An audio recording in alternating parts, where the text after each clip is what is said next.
वन्देऽहं श्रीगुरो श्रीयुतपदकमलं श्रीगुरून् वैष्णवांश्च श्रीरूपां साग्रजातं सगण रघुनाथान्वितं तं सजीवं साद्वैतं सावधूतं परिजनसहितं कृष्णचैतन्यदेवं श्रीराधाकृष्णपादान् सहगण ललिता श्रीविशाखान्वितांश्च अमज्ञानतिमिरन्धस्य ज्ञानाञ्जनशलाकया चक्षुरुन्मीलितं येन तस्मै श्रीगुरवे नमः। नमो विष्णुपादाय गौराङ्गपृष्ठरूपिणे श्रीभक्तिविबुधाय वैवधानिति नामिने वाञ्छाकल्पतरुभ्यश्च कृपासिन्धवैव च पतितानां पावनेभ्यो वैष्णवेभ्यो नमो नमः। जय श्री कृष्ण चैतन्य प्रभु नित्यानंद श्री अद्वैत गदाधर शिवासादि गौर भक्त वृंद हरे कृष्ण कृष्ण कृष्ण हरे हरे हरे राम राम राम हरे हरे। सर्वज्ञस्मादि गुरुदेव श्रीमद् भक्ति विबुध बधान गोस्वामी महाराज पादपद्मे दंडवत प्रणाम निवेदन करी कृपा করুন হৃদয় মন্দিরে অবস্থিত হইয়া হরি কথা শ্রবণ করান। তৎপশ্চাৎ পরম গুরুদেব গুরু পরম্পরা প্রতি সশ্রদ্ধ দণ্ডবত প্রণব নিবেদন করি কৃপা করুন যাতে আজ আমি হরি কথা শ্রবণ করতে পারি। সভায় উপস্থিত সমস্ত বৈষ্ণববৃন্দ বৈষ্ণবীবৃন্দ মাতৃমণ্ডলী পিতৃমণ্ডলী সমস্ত ভক্তবৃন্দের চরণে সশ্রদ্ধ দণ্ডবত প্রণাম নিবেদন করি কৃপা করুন যাতে আজ আমি হরি কথা শ্রবণ করতে পারি। তো আজ আমরা শ্রীমদ্ ভগবদ গীতার একাদশ অধ্যায় থেকে শ্রবণ করব। একাদশ অধ্যায়ে ভগবান শ্রীকৃষ্ণ তার বিশ্বরূপ দর্শন অর্থাৎ তার যে বিশ্বরূপ সেটি দর্শন করিয়েছিলেন অর্জুনকে, সেই সম্পর্কে আজ আমরা শ্রবণ করব। তো আজ আমরা শ্রীমদ্ ভগবদ গীতার একাদশ অধ্যায়ে তৃতীয়তম শ্লোক শ্রবণ করব। এই শ্লোকে ভগবান শ্রীকৃষ্ণকে অর্জুন তার বিশ্বরূপ দর্শন প্রসঙ্গে যে প্রশ্ন করেছিলেন সেই সম্পর্কে আমরা শ্রবণ করব। তো অর্জুন কি বলছেন, শ্লোক সংখ্যা 4। মন্যসে যদি তচ্ছক্কম ময়া দৃষ্টমিতি প্রভা যোগেশ্বর ততমেত্তাম দর্শয়াত্মনব্বয়ম। অর্থাৎ, হে প্রভু, তুমি যদি মনে করো তোমার এই বিশ্বরূপ দর্শন করার যোগ্য, অর্থাৎ অর্জুন পূর্বে কি এই বিশ্বরূপ দর্শন করার জন্য অর্জুন শ্রীকৃষ্ণকে বলেছেন, এটিও বলছেন কি যদি ভগবান শ্রীকৃষ্ণ যদি মনে করেন যে অর্জুন এই বিশ্বরূপ দর্শন করার যোগ্য, তাহলে কি হে যোগেশ্বর তোমার সেই নিত্য স্বরূপ দেখাও। অর্থাৎ এই যে ভগবান শ্রীকৃষ্ণের যে বিশ্বব্যাপী যে রূপ রয়েছে সেই রূপ দর্শন করা সকলের পক্ষে সম্ভব নয়। যিনি যোগ্য হয়ে উঠবে সেই সমস্ত ব্যক্তি একমাত্র এই যে ভগবানের বিশ্বব্যাপী যে রূপ রয়েছে সেটি দর্শন করতে সক্ষম হবে। আমাদের জানা উচিত যে এই যে জড় ইন্দ্রিয়, অর্থাৎ আমরা এই জড় জগতে রয়েছি, আর এই জড় জগতে থাকার ফলে আমাদের ইন্দ্রিয়কে কি বলা হচ্ছে, জড় ইন্দ্রিয়। আর এই জড় ইন্দ্রিয় হচ্ছে কি বিভিন্ন প্রকার লিমিটেশন রয়েছে। আমরা সমস্ত কিছু এই জড় ইন্দ্রিয়ের দ্বারা দর্শন করতে পারি না। যদি কোনো আলোর ব্যবস্থা যদি না থাকে, অন্ধকারের জিনিসও আমরা দেখতে পাই না। এর মানে এই নয় যে অন্ধকারে কোনো কিছু জিনিস নাই। ঠিক তেমনি আমাদের যে চক্ষু কর্ণ জিহ্বা নাসিকা ত্বক এই সব প্রকার যে ইন্দ্রিয় রয়েছে, এই জড় ইন্দ্রিয় দ্বারা আমরা ভগবানকে কখনোই দেখতে সম্ভব নয়। তাই আমাদের কি প্রয়োজন, দিব্য চক্ষু বা দিব্য ইন্দ্রিয় প্রয়োজন। যদি সেটি থাকে তাহলে আমরা ভগবান শ্রীকৃষ্ণকে দর্শন করতে সমর্থ হব। তো এই জড় ইন্দ্রিয়ের মাধ্যমে পরমেশ্বর ভগবান শ্রীকৃষ্ণকে দেখা যায় না, তার কথা শোনা যায় না, তাকে জানা যায় না, অথবা তাকে উপলব্ধি করা যায় না।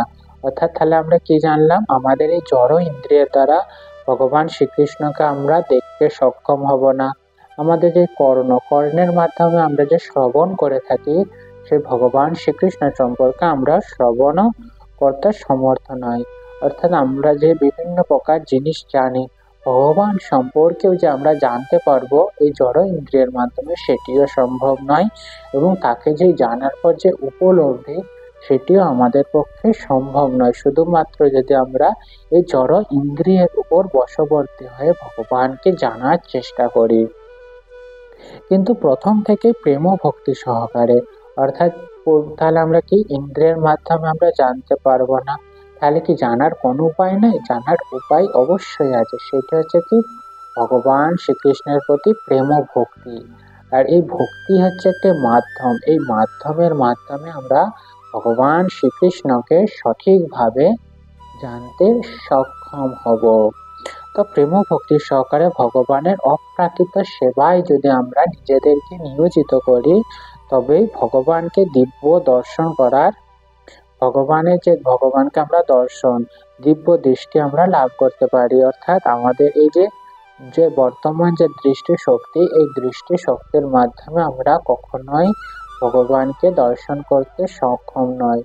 যদি আমরা প্রেম ও ভক্তির মাধ্যমে অপ্রাকৃত সেবা করার মাধ্যমে অপ্রাকৃত সেবা যদি ভগবানের করতে পারি, তাহলে আমরা কি পাবো? দিব্য দৃষ্টি পাবো। আর এই দিব্য দৃষ্টির দ্বারা ভগবান শ্রীকৃষ্ণকে দর্শন করা অতি সহজ হবে, লাভ করে। এবং প্রতিটি জীবই হচ্ছে কেবলমাত্র চিন্ময় স্ফুলিঙ্গ, অর্থাৎ ভগবান শ্রীকৃষ্ণ পরমাত্মা, আর প্রতিটি জীবই হচ্ছে অনু আত্মা। আর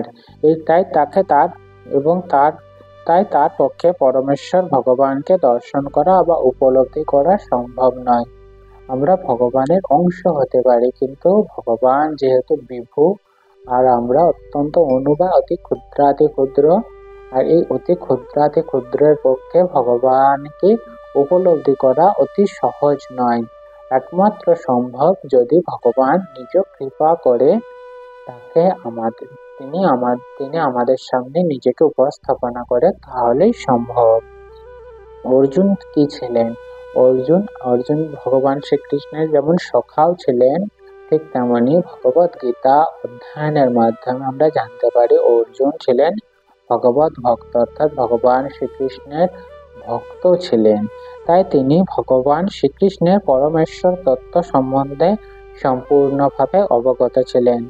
যেহেতু তিনি ভক্ত ছিলেন, তাই পরমেশ্বর তত্ত্ব অর্থাৎ ভগবান শ্রীকৃষ্ণ সম্পর্কে জানার যে তত্ত্ব, পরমেশ্বর তত্ত্ব, সেটি সম্পর্কে সম্পূর্ণভাবে তার জ্ঞান ছিল। তাই তিনি ভগবানকে উপলব্ধি করার ব্যাপারে, যেহেতু কি ভক্তির মাধ্যমে আমরা জানতে পারি, ঠিক তেমনি কল্পনার মাধ্যমে আমরা জানতে পারি না। তাহলে এখানে কি বলছেন? কল্পনা শক্তির উপর নির্ভর না করে ভগবানের কাছে জীব রূপে তার নিজের অক্ষমতা স্বীকার করেছেন। তিনি অক্ষমতা কি? যদি ভগবান শ্রীকৃষ্ণ যদি মনে করেন, কৃপা করেন, তাহলেই ভগবান শ্রীকৃষ্ণকে জানা সম্ভব। তাই তিনি এই প্রকার প্রশ্ন করে বলেছেন। অর্জুন জানতেন সীমিত জীবের পক্ষে আমরা কি সীমিত, অর্থাৎ আমাদের জানার যে পদ্ধতি বা আমাদের যে যা কিছু আমরা জানি, সেটি কি অত্যন্ত সীমিত। আর ভগবান শ্রীকৃষ্ণ কি অনন্ত এবং অসীম। আর এই সীমিত জীবের পক্ষে যিনি অসীম অনন্ত, তাকে জানা কখনোই সম্ভব নয়। তাই কি বলছে? অনন্ত অসীম ভগবানকে উপলব্ধি করা সম্ভব নয়। অসীম যখন কৃপা করে, অর্থাৎ ভগবান শ্রীকৃষ্ণ যখন কৃপা করবেন, নিজেকে প্রকাশ করেন, কৃপা করে যদি আমাদের সামনে যদি প্রকাশ করেন, তখনই কেবল অসীমের বৈশিষ্ট্য উপলব্ধি করা সম্ভব। যোগেশ্বর শব্দ, এই যে শ্লোকটিতে অতি গুরুত্বপূর্ণ শব্দ হলো কি? যোগেশ্বর। এই যোগেশ্বর শব্দটি এখানে বিশেষ তাৎপর্যপূর্ণ, কারণ ভগবান অচিন্ত শক্তির অধীশ্বর, অর্থাৎ ভগবানের যে শক্তি সে অচিন্ত, অর্থাৎ আমাদের যে চিন্তা শক্তি, সে চিন্তা শক্তির বাইরে হচ্ছে ভগবান শ্রীকৃষ্ণের শক্তি। এমন যে শক্তি, সেটা আমরা চিন্তাও করতে আমাদের সমর্থ নেই। সেই অচিন্ত শক্তি ভগবান শ্রীকৃষ্ণের। এবং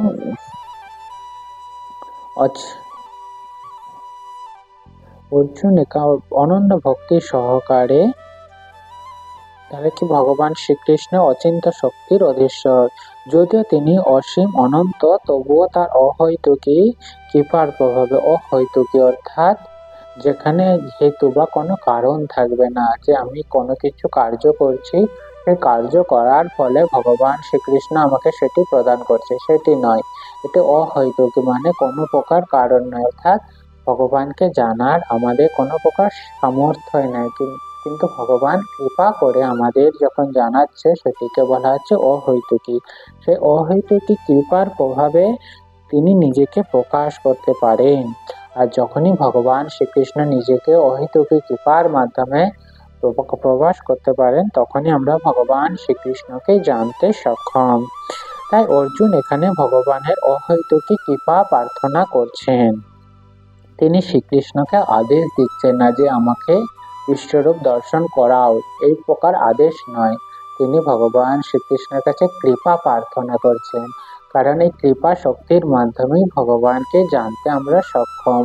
ঠিক তেমনি আমরা যে বলি ভগবানকে যারা মানতে চান না, তারা এই যে অর্জুন যেই প্রকার ভাবে ভগবান শ্রীকৃষ্ণকে উপলব্ধি করতে সক্ষম হয়েছে, তদ্রূপ আমাদেরকে ভগবান শ্রীকৃষ্ণকে উপলব্ধি করার জন্য আমাদের পন্থা অবলম্বন করতে হবে।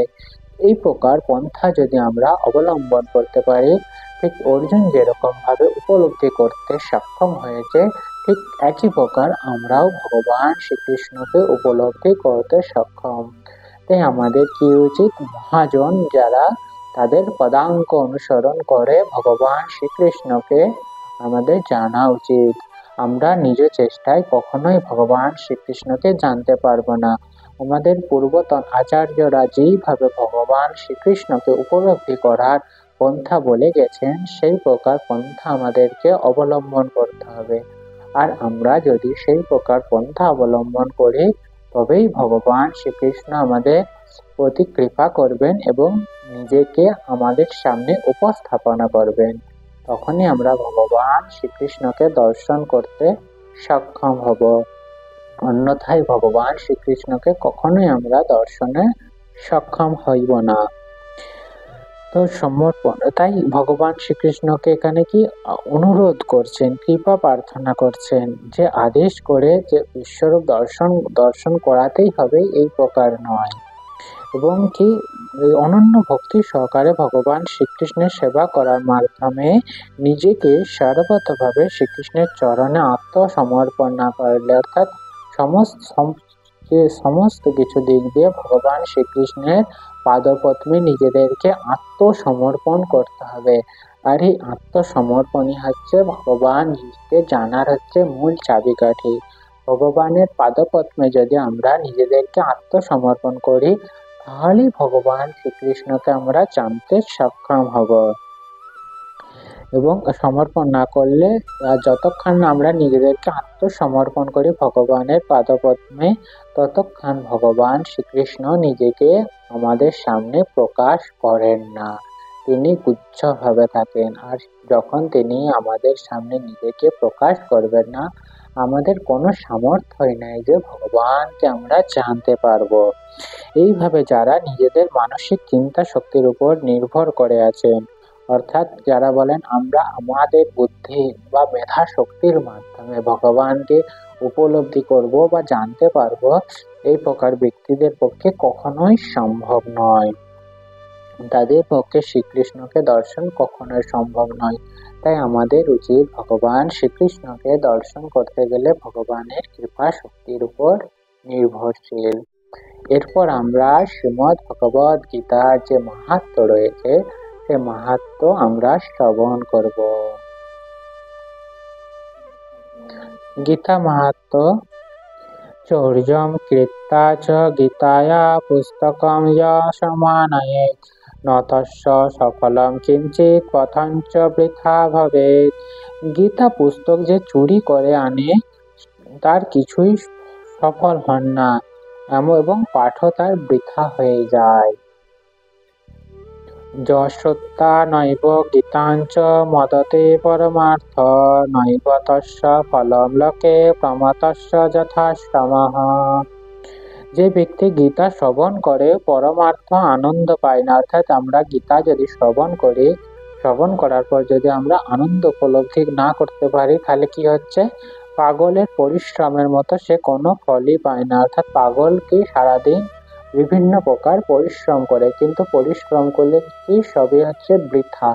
ঠিক তেমনি আমরা যদি ভগবত গীতা পাঠ বা শ্রবণ বা করে যদি আমরা নিজেরা আনন্দ উপলব্ধি না করি, তাহলে কি পাগল যেমন পরিশ্রম করার যেমন বৃথা, ঠিক তেমনি এই গীতা পাঠও হচ্ছে বৃথা হয়ে যায়। তো এরপর আমরা একটি কীর্তনের মাধ্যমে আজকের যে পাঠ সেটা আমরা বিশ্রাম প্রদান করিব।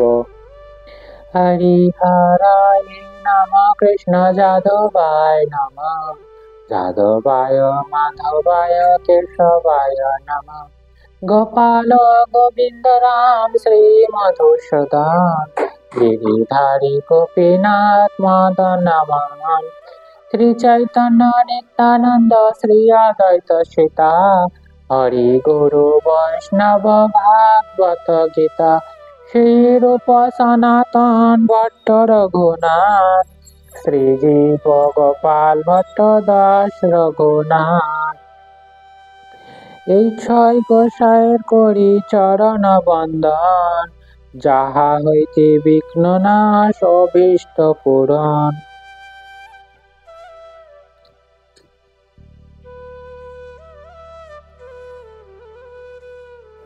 এই ছয় গোসাই যার মই তার দাস, তা সবার পদরে নমঃ পঞ্চগ্রাস, তাদেরও চরণ সেবী ভক্ত শনিবাস, জনমে জনমে হয় এই অভিলাষ।